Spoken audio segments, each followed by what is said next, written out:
Hello hi అండి, welcome to Kranthi quiz and cooking channel. ఈరోజు మనం నానబెట్టిన బియ్యం అలాగే పచ్చి కొబ్బరితో చక్కటి స్వీట్ తయారు చేసుకోబోతున్నామండి. కొత్తగా టేస్ట్ అయితే చాలా బాగుంది, తప్పకుండా ట్రై చేయండి.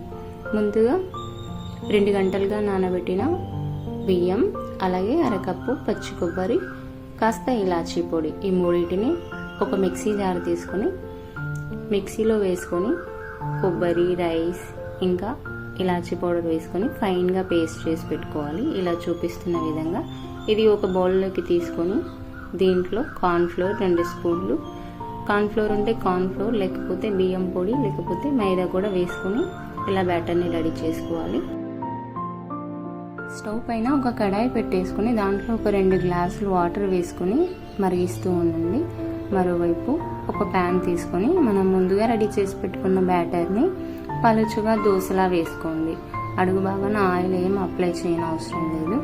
ఒకవేళ ప్యాన్ కాకపోయినా స్టీల్ ప్లేట్ అయినా సరే మనం వాడుకోవచ్చు.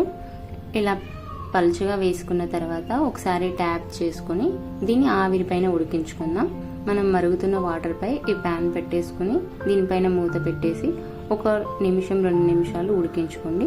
పైన ఇలా వేలు పెట్టి చూస్తే చేయి కంటకుండా ఉన్నట్లయితే ఉడికిపోయినట్టే. ఇది తీసుకొని ఒక కట్టింగ్ బోర్డ్ పైన వేసుకుందాం. నేను ఒక 2-3 వేసుకున్నానండి. ఇప్పుడు వీటిని సన్నగా కట్ చేసుకుందాం, డైమండ్ షేప్ వచ్చే విధంగా. చూస్తున్నారు కదా, ఇలా చూపించిన విధంగా సన్నగా కట్ చేసుకుని అలాగే యాజ్ ఇట్ ఈజ్ నిలువు భాగాన్ని కూడా కట్ చేసుకోవాలి. ఇలా కట్ చేసుకున్న తర్వాత వీటిని విప్పేసుకోండి సింగిల్గా. వీటిని ఇప్పుడు ఒక బౌల్లోకి వేసుకొని పక్కన పెట్టేసుకుందాం.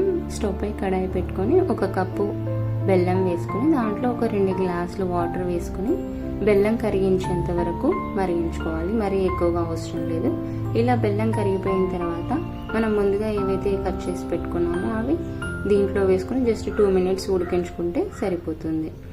ఇప్పుడు మనం ఫస్ట్లో మిగిలిపోయిన బ్యాటర్ ఏదైతే ఉందో అది ఒక బౌల్లోకి తీసుకుని దాంట్లో కొంచెం వాటర్ వేసుకొని కలుపుకొని పెట్టేసుకోండి. ఇలా కలిపేసుకున్న తర్వాత ఇప్పుడు మూత తీసుకొని మిగిలిపోయిన బ్యాటర్ ఏదైతే ఉందో అది కొంచెంగా వేసుకుంటూ ఒక 2 నిమిషాల పాటు ఉడికించుకోవాలి. అప్పుడు చిక్కబడడం స్టార్ట్ అయిపోతుంది.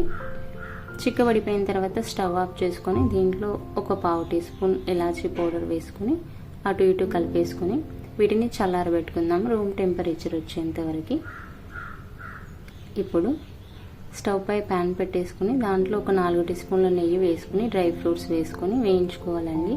కాజు అలాగే ఎండు కొబ్బరి, ఎండు ద్రాక్ష వేసుకొని గోల్డెన్ బ్రౌన్ కలర్ వచ్చేంత వరకు వేయించుకొని పక్కన పెట్టుకోండి.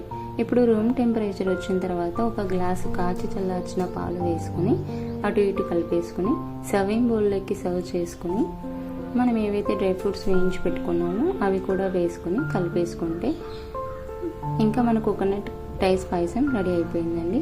Thanks for watching. వీడియో కనుక మీకు నచ్చినట్లయితే లైక్ అండ్ సబ్స్క్రైబ్ చేయండి. ఇంగ్రీడియంట్స్ డిస్క్రిప్షన్లో ఉన్నాయి, చెక్ చేయండి.